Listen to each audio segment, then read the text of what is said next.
Bismillahirrahmanirrahim. Alhamdulillahi Rabbil Alamin wa bihi nasta'in. Assalatu wassalamu ala ashrafil anbiya'i wal mursalin Sayyidina Muhammad wa ala alihi wa ashabihi ajma'in, amma ba'd. Assalamualaikum warahmatullahi ta'ala wabarakatuh. Welcome po sa ating palatuntunang talakayang pangkalusugan, kung saan pag-uusapan po natin ang mga usapin na may kaugnayan po sa health and nutrition, no? Okay, so gaya po ng nakaugalian po natin, tayo po ay magbibigay ng mga updates at bago po natin talakayin ang ating paksa ngayong araw, yun ay ang measles. Okay. So, or ang tigdas po, no? Tigdas sa Tagalog. Sa Maguindanao po, ang tawag po niyan, abas. Okay. So, ito po ang inyong lingkod, ang inyong Deputy Minister of the Ministry of Health, Dr. Zulkarnain Abbas, and member din po ng Bangsamoro Transition Authority Parliament. Okay, ngayong araw, pag-usapan po natin yung paksang measles sapagkat bilang update na lang po, magkakaroon po tayo ng pagbabakuna sa measles and rubella. MR po ang tawag doon. MR, measles and rubella, Special Immunization Activity. So, special po yan na pagbabakuna sa ating mga anak. Ito po ay gaganapin sa October 26 hanggang November 25 ngayong taon. So, malapit na po yun, no? So, 2 weeks more to go. More than 2 weeks more to go. Okay, so gaya po ng nakaugalian po natin, tingnan natin ang sitwasyon po ng COVID-19 sa mundo, sa Pilipinas at sa ating pong rehiyon. Kung titingnan po natin, nakikita po ninyo, meron po tayong 37,404,289 total cases. Worldwide po yan. So, ibig sabihin sa buong mundo, nakapagtala na po tayo ng mahigit 34 million cases. Then, dito po, mula rito, sa 37 million na to, more than 1 million po ang namatay. 1,075,848 po ang namatay. So, ibig sabihin that's 3% case fatality rate. Ibig sabihin po, mula po sa datos na to, 3% po ang namamatay dahil sa COVID-19. Okay, tingnan naman natin yung ating sitwasyon sa Pilipinas. Meron po tayong 48,040 active cases sa ngayon. Ang total po, simula po na nagsimula yung COVID-19, 348,698 cases na po tayo. Mula rito, malaki naman po, marami naman po ang naka-recover, 294,161 at 6,497 po ang mga namatay. So, ganun din po, roughly around 3% of case fatality rate. Okay, so tingnan naman natin yung sitwasyon ng COVID-19 sa ating rehiyon, no? Dito po sa BARM, nakapagtala po tayo ng 1,404 cases. 1,000, no? 1,404 cases. At ang active cases po dito, ibig sabihin yung mga kaso po ng COVID-19 sa kasalukuyan ay 332 po, no? Nakikita po natin mula sa 1,404 na mga kaso, 1,070 naman ang gumaling at 55 po ang namatay mula rito. So, patuloy pa rin po ang paglaganap nitong COVID-19 and of course, we enjoin everyone, no? Pinapayuhan po ang lahat na obserbahan po yung minimum public health standard katulad po ng paggamit po ng face mask, social distancing, pag-iwas po sa mga matataong lugar, hand washing, yun po, no? So, siguraduhin po natin na tayo po ay sumusunod sa mga panuntunan ito. Okay, ang talakayan po natin ngayon ay patungkol po sa tigdas o tinatawag natin na measles, no? Itong tigdas po, ito po ay isang childhood infection. Ibig sabihin, ito po ay sakit ng bata. Usually, matagal na po tayong nagbabakuna nito, no? Matagal na po yung series of pagbabakuna sa mga bata. Subalit sa buong mundo po, nakakalungkot pong isipin na ito ay kumikitil po ng mahigit 100,000 na buhay ng mga bata every year, no? Kada taon 100,000 po ang namamatay mula po sa tigdas. Worldwide po 'yon. Okay. So karamihan po dito ay mga bata po na hindi umabot sa 5 taong gulang. So, ang tigdas po, usually, kung ang sintomas nito, no? Mga sinyales at mga sintomas nito, ito po ay lumalabas ng 10 hanggang 14 days, 10 to 14 days pagkatapos pong ma-expose sa virus. For example, meron pong bata na meron pong tigdas at nahawa po yung isa. Saka po lalabas yung sintomas, kalimitan po ay pagkalipas po ng 10 araw o di 2 linggo, no? So 10 araw hanggang 2 linggo bago po lalabas yung sintomas po ng tigdas. Okay, so sa simula po itong sintomas nito. So after po ng 10 to 14 days. So pagkatapos po ng 2 linggo, usually magsisimula na po siyang makaramdam ng mga mild lamang, mild na mga sintomas, no? So hindi naman siya malakas na sintomas. Okay, katulad po ng konting lagnat, sinat for example. Then pwede siyang ubuhin, pwede pong sipunin, no? Tapos pwede pong mamula-mula yung kanyang mata, tapos pwede rin po siyang makadevelop ng sore throat, no? O yung pananakit po ng lalamunan. So pagkatapos po nun, after 14 days, no, de-develop ng sintomas. Yung sintomas na yon po, usually tumatagal po yun ng hanggang 3 araw lamang po. Pagkatapos nun, saka po lalabas yung medyo malalakas na sintomas. Katulad po ng rashes. At yung lagnat niya, tumataas na po yon. So from mild lamang na lagnat, pwede pong tumaas yung kanyang lagnat sa pwedeng umabot po yan ng 40 degrees, no? 40 degrees Celsius kapag hindi po siya nabigyan ng lunas. Okay. So pagkatapos po nun, lalabas po yung mga rashes. Iba po yung kulay ng rashes dito sa tigdas, no? Usually ang rashes po dito ay maliliit po na mga mamula-mula at yun po ay nagsisimula sa mukha. Okay. So, pwede po yung pula na rashes niya, pwede pong dumami yun, no?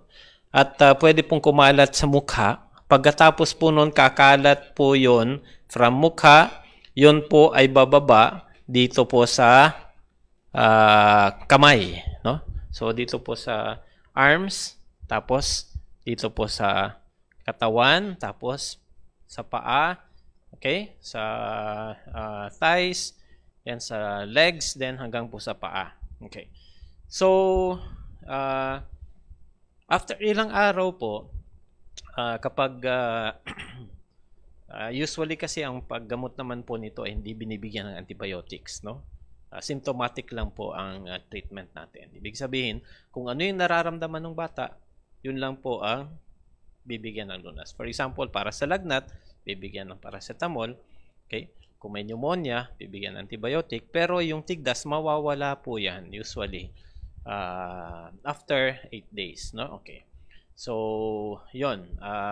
Bago po 4 days, bago lumabas yung rashes na yon, pwede na pong makahawa yung bata.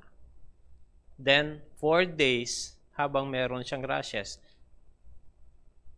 makakahawa pa rin po siya. After nun, hindi na po siya makahawa. Okay. So, paano ba nahahawa yung ibang bata naman sa tigdas na to? Ngayon, ito po ay pinag-uusapan natin dahil una-una, gaya ng sinabi ko po, meron po tayong special immunization activity, special na pagbabakuna kontra tigdas at saka rubella. Ito po ay gagawin sa October 26 hanggang November 25 ngayong taon. So, bakit po natin pinag-uusapan ito? Maliban po sa meron tayong special immunization activity, mahirap po na sa panahon ng COVID, magkaroon pa tayo ng isa pang epidemic, okay, or isa pang outbreak ng tigdas. So, medyo mahihirapan po tayo. May problema na tayong kinakaharap sa COVID, meron pa tayong problemang kakaharapin sa tigdas. Kaya dapat pabakunahan po, no? Inaanyayahan namin yung lahat ng mga magulang, pabakunahan po ninyo ang inyong mga anak. Okay. So, balik po tayo doon sa topic natin, no? So, paano po ba nahahawa yung ibang bata dito sa tigdas na to? Okay. So, usually po, nagsisimula yung infection sa isang taong meron ng measles virus. So, yung measles virus, pwede pong mahanap po yan dito po sa ilong at saka sa lalamunan ng tao. At pwedeng dumami po yun doon, no? At pag nagkasakit na po siya, pwede po siyang umubo or bumahing. Yung ubo po niya, yung mga maliliit na laway, tinatawag po natin na droplet yan. Pwede pong umabot po yan ng ilang metro. For example, bumahing siya, ilang metro pong although initial yung mga maliliit na, yung mga lalaking laway po, mahuhulog po yan sa mga surfaces. Okay? Yung maliliit na laway, malayo po ang aabutin yan. At kung papasok po yan doon sa ibang tao na hindi naman nakamask, for example, at ma-inhale nila, no? Mahinga nila, papasok sa kanilang baga, ito po ay pwedeng dumami naman doon po sa bata na nakalanghap nung droplet na yon na merong mga measles viruses. Ito po ay contagious din, no? Kung ang COVID-19 ay 95%, no? Ito naman po ay 90%. Ibig sabihin, 70% ng mga tao na nakakasalamuha or nakaka-inhale nung tao, nakakasalamuha po ng malapitan, no? Doon po sa taong may measles, 90% ay nagde-develop po ng or nakakakuha po ng virus. Okay.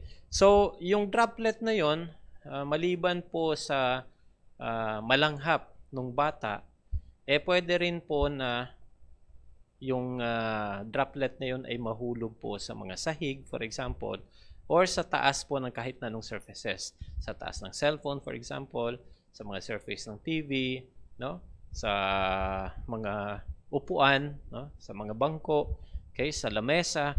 So, yung droplet na yon ay mananatili po doon at yung mga virus na nandoon, siya po ay makakasurvive ng ilang oras.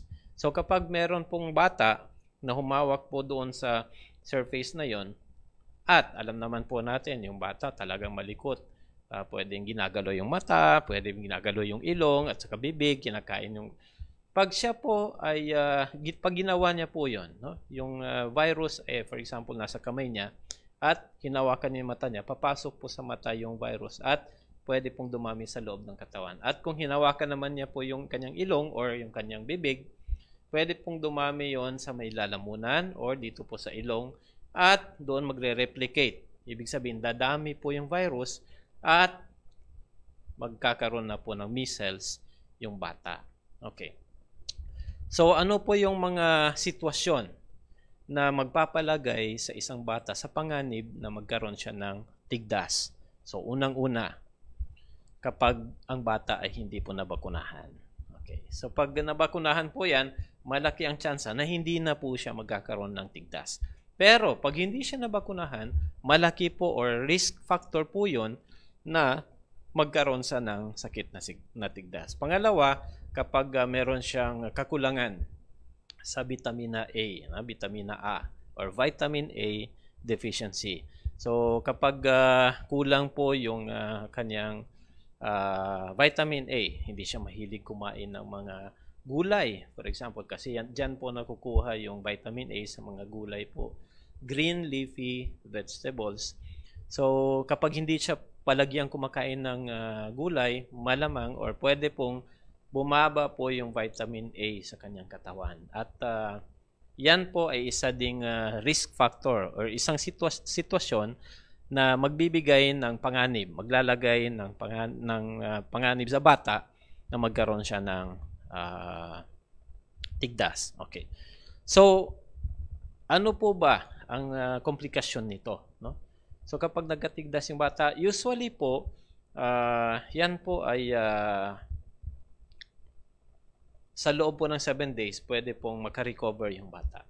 Pero pwede rin po magkaroon ng komplikasyon. Unang-una, pwede po siyang magkaroon ng infection, hindi lang po sa kanyang respiratory tract, no?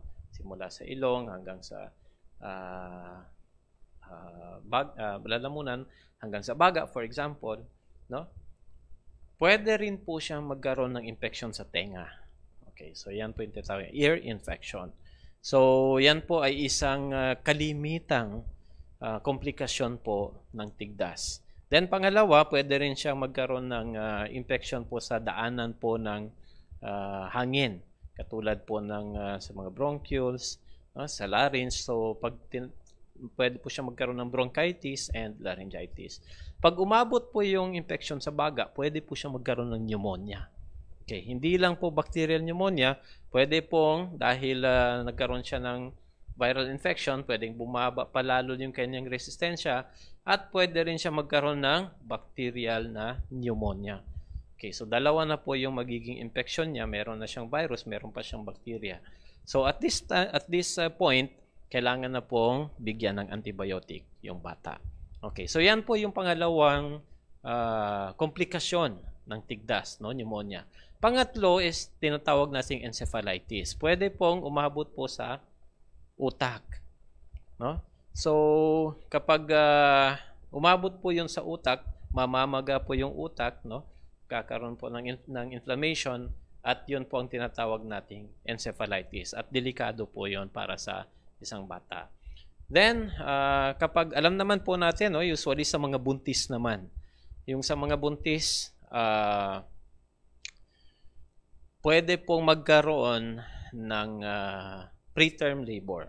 So ibig sabihin, kahit na hindi pa po umabot sa tamang buwan ng panganganak, manganganak na. Okay, so preterm labor, alam naman sa. Pangalawa, pwede pong magkaroon ng low birth weight. Ibig sabihin, yung bata, yung sanggol po na isisilang, pwede pong kulang sa timbang. Okay. Pangatlo, pwede pong magkaroon ng kapansanan yung bata na yon, no? Kapag yung buntis ay may expose sa taong may tigdas, pwede pong maapektuhan yung kanyang sanggol sa sinapupunan, at paglabas po, pwede pong may kapansanan, no? Pwede pong magkaroon ng kapansanan yung sanggol. Okay. At pang-apat, pwede pong magkaroon ng even maternal death, no? Pwede pong ikamatay ng nanay yung pagkakaroon niya ng tigdas. So yun po yung mga komplikasyon usually ng tigdas, ano? Okay. So dahil po dito, ano po ang mainam na gawin? So ang pinakamainam na gawin po dito, dahil wala naman po talagang specific na gamot yung tigdas, ito po ay madaling iwasan sa pamamagitan ng simpleng pagbabakuna. Like for example, yung pagbabakuna po natin, no, meron tayong tinatawag na MMR. Okay. So usually, yung measles po, dalawang klase po yan. Merong MCV1 or monovalent na measles vaccine. Ito po ay binibigay sa bata pagdating po ng 9 months. Meron din pong MCV2. Yung MCV2, yan po ay nagtataglay ng tatlong vaccine, pero isang shot lang po. Measles, mumps, and rubella. Yung measles, mumps, and rubella, or tinatawag natin na MMR, ito ay binibigay 12 to 15 months old yung bata. Ibig sabihin, pagdating po ng isang taon, pwede na pong bigyan ng MMR. Okay. Then, ang kasunod po nun ay usually 16 months, no, hanggang 6 years. Then, ang kasunod po nun, ang booster dose niya is usually 6 years old. Okay, so pag-abot niya ng 6 years old, pwede na po siyang bigyan ng booster. So, 3 beses pong binibigyan. Usually, yung bata ng MMR vaccine. So, yung MMR, kasama na po yung bakuna doon ng tigdas, sa beke, yung mumps, at saka German measles or rubella. Okay. So, uulitin po natin, no? Dahil po meron tayong pandemic ngayon, COVID-19. So, minabuti po ng Department of Health, ng inyong Ministry of Health, na magkaroon po ng special immunization activity sa buong Pilipinas po yan. Para maiwasan po natin na magkaroon po ng pandemya or epidemya ng measles or tigdas. So, una po yun. Pangalawa na dahilan kung bakit ginagawa po ito? Dahil marami pa pong mga bata ang hindi pa po nababakunahan ng measles. So, ibig sabihin, malaki po ang tsansa na pag nagsimula po yung measles na sakit, no, na pwede po siyang dumami at kumalat at magkaroon po ng outbreak ulit. So, pag meron po tayong outbreak dahil po sa COVID at meron pa ring outbreak dahil po sa tigdas, mahirap na po yon, no? So, again, kami po ay nananawagan sa lahat po ng mga nanay, mga tatay. Pabakunahan po natin ang ating mga anak this coming October 26 hanggang November 25. So, pupunta po sa inyong mga kabahayan or magsa-set up po ng mga hotspots, no? Yung mga areas kung saan dapat pwedeng dalhin yung mga bata sa mga areas na yon para pabakunahan. So, pwede pong pumunta yung mga health workers, yung mga midwives and nurses po natin, pwede pong pumunta sa inyong mga kabahayan. Or if not, pag narinig po ninyo na ang isang area ay nagpatayo po siya ng isang lugar sa isang purok, for example, kung saan pwedeng dalhin yung mga kabataan para pabakunahan, mangyari po lamang ay dalhin po yung inyong mga anak doon, no? Okay, so para sila po ay mabakunahan at hindi po sila magkaroon ng tigdas. Okay, so gaya ng sinabi po natin, yung tigdas pwede pong ikamatay ng bata. Okay, so ito po ay safe naman, no? Ito po ay halal, no? At meron pong fatwa ang ating Darul Ifta patungkol dito na sinasabi nila na ito ay nararapat na gawin ng mga ina. Okay. So, dito po nagtatapos yung ating programa.